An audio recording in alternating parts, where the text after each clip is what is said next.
Charlotte Flair does not have an answer for Nia. Wrestling can get real rather quickly. Over the years, there have been a number of incidents of wrestlers actually hurting each other for real during matches. Although these physical altercations do happen, they are rarely encouraged by WWE and can result in serious punishment for those involved.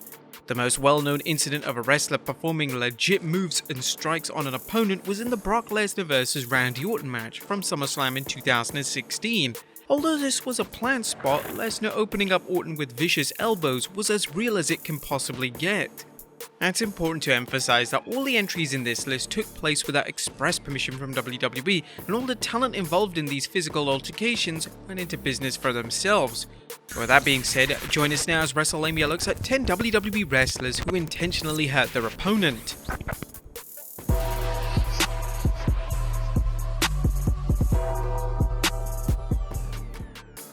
Be sure to subscribe and hit that notification bell for daily wrestling videos, and follow us on Facebook for exclusive lists. Number 10. Perry Saturn vs Mike Bell. A standard enhancement match between Perry Saturn and Mike Bell on WWE Metal in 2001 became one of the most infamous squash matches of all time. During the match, Bell would botch a number of moves, and one specific botch actually resulted in Saturn landing right on his head.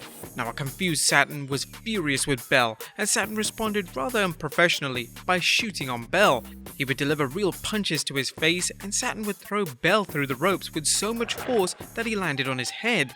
Saturn continued his assault with vicious moves which targeted his head and neck area, and it's believed that Saturn's manager Terry Runnels had to inform him to just calm down.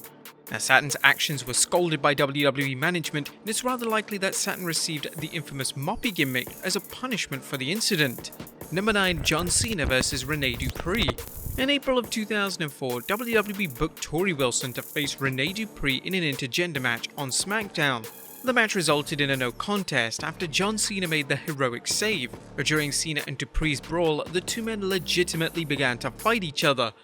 During a 2002 discussion on his podcast, Dupree would reveal, "I remember we were being told by Fit Finlay and the other agents that the physicality between me and John Cena afterward, where he made the save, had to look real.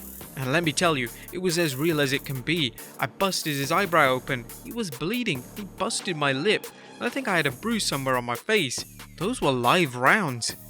Now, there's a thin line between making something look real and actually attacking your opponent. It was clear that both Dupree and Cena misrepresented what the WWE agents meant on this specific occasion. Number 8. Bret Hart vs Dynamite Kid. The Dynamite Kid had a reputation for being a fantastic in-ring talent, but he also had a reputation for taking liberties with other wrestlers during matches. According to Jake the Snake Roberts, during Bret's early days in wrestling, he worked a lot with Dynamite. On one occasion, Bret was accidentally stiff in a match against Dynamite, consequently splitting his lip open. Dynamite, being the man he wasn't going to let this slide. According to Jake, Dynamite asked Jake which body part of Bret's he should open up. His eye, his nose, or his chin? Jake refused to answer, so Dynamite ruled that he was potentially going to do all three in the match. Bret in later interviews would go on to call Dynamite a bully, and there appeared to be no love lost between the two talented performers. Number 7. Chris Jericho vs Shane McMahon. Shane McMahon isn't a trained wrestler, and sometimes he can get carried away with his offense. This was the case during the Raw vs SmackDown showdown at the 2016 Survivor Series pay-per-view. The two legal competitors in the match were Shane and the legendary Chris Jericho. Shane was notably stiff in the match, and he was legitimately punching Jericho in the face. According to Jericho, he informed Shane several times during their spots in the match that he needed to calm down, but Shane, for whatever reason, refused to listen. Eventually, Jericho had enough, and he responded by giving Shane a devastating dropkick that landed straight on Shane's face. Following this stiff dropkick, it looked like Shane finally received the message. Number 6. The Ultimate Warrior vs Andre the Giant. During several of the matches between the Ultimate Warrior and Andre the Giant in the late 80s, the two Hall of Famers would perform a spot which would see Andre get caught up in the ropes. Warrior would then typically perform an offensive move whilst Andre was defenseless. But according to iconic manager Bobby the Brain Heenan, Warrior began to take liberties during these spots, and he was notably stiff in their matches. Eventually one night, Andre had had enough, and during the spot where Andre was trapped into the ropes, Andre freed himself at the last moment, so Warrior ran right into a huge fist. Running into Andre's fist at that speed would have been brutal. Number 5. FAAROOQ vs Ahmed Johnson. FAAROOQ was well established for being one of the toughest men in wrestling, and Ahmed Johnson found this out the hard way in the 90s. During a match between the two men, Johnson kicked FAAROOQ with so much intensity that it caused liver damage. This came at a time period where there was extensive complaints surrounding Johnson's in-ring style, and most of the talent who worked with Johnson believed he was reckless and unsafe in the ring. Once FAAROOQ returned to in-ring action following his injury, FAAROOQ made it his mission to get revenge. During the next match between the two, FAAROOQ began to legitimately fight Johnson. FAAROOQ would attack him with so much tenacity that he would break 3 of Johnson's ribs. Number 4. The Acolytes vs the Public Enemy. And when FAAROOQ joined forces with Bradshaw to form the Acolytes, the duo became synonymous for being stiff in the ring, and they usually resolved personal issues in the squared circle. When the Acolytes took on the Public Enemy on Heat in 1999, there was a disagreement backstage relating to the finish of the match. The Public Enemy were new to WWE, and Bradshaw and FAAROOQ took exception to their lack of professionalism relating to the match. The match consisted of the Acolytes brutalizing the Public Enemy, and the match turned into a shoot fight with Bradshaw and FAAROOQ getting the upper hand in the showdown. The Public Enemy were released shortly after this incident, and as for the Acolytes, they seemingly went unpunished for their actions, which certainly set a precedent for how WWE would treat Bradshaw in the years that followed.